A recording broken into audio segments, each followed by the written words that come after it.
As veterans, we all served. Some of us in more ways, but as veterans, we still serve.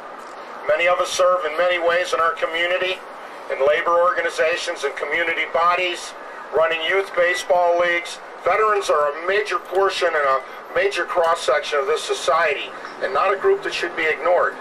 But we're living in a society where they say there's as many as 300 to 500,000 homeless veterans of all eras on the streets of this country today.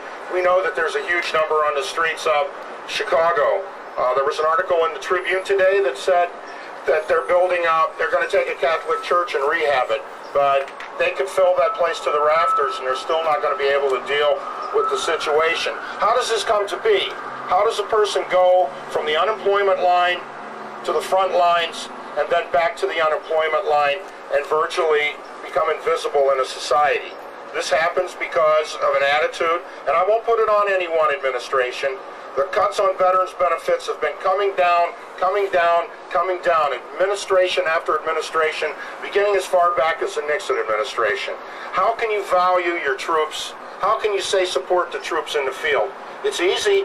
It's easy to put a little magnet on the back of your car that says support the troops and God bless America. But it's not easy when they come home to step out there in public and help them. That's what we do. That's what our brothers and sisters in Vets for Peace do, and that's what a lot of people that we know. When we say support the troops, we mean support the troops. Bring them home as soon as you possibly can and take care of their needs when they get here. Yeah.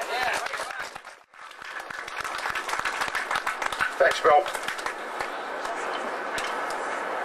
We're hearing that the military is meeting its quotas in enlistments. We're also hearing that National Guard and the Reserves are having a little bit of difficulty. I wonder why. One aspect of this whole thing is, while they may be meeting their quotas, what they're losing out the back door is the kind of experience that they can't replace. And we've seen it in other conflicts from Vietnam and since then, that young people are enlisting, but your experienced cadre level NCOs and young officers are saying, this isn't what I came to the military for. This is not my idea of what I thought about when I thought about serving my country, and they're leaving. The Guards and Reserves are struggling.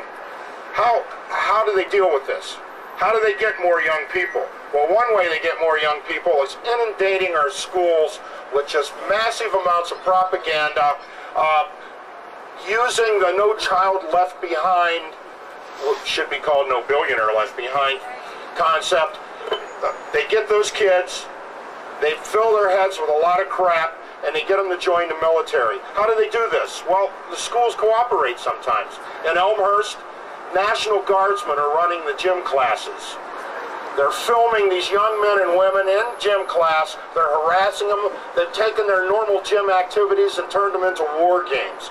There's a lot of the students and some of the faculty out there at York High School in Elmhurst very upset about that. And then we have Senn High School here in Chicago. The new science wing that was built, what's going to happen with that new science wing?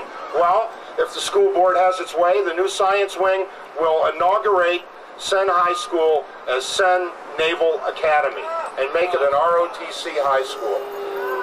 Needless to say, there's a lot of oppositions in the community. Our next speaker is Ray Parrish. He heads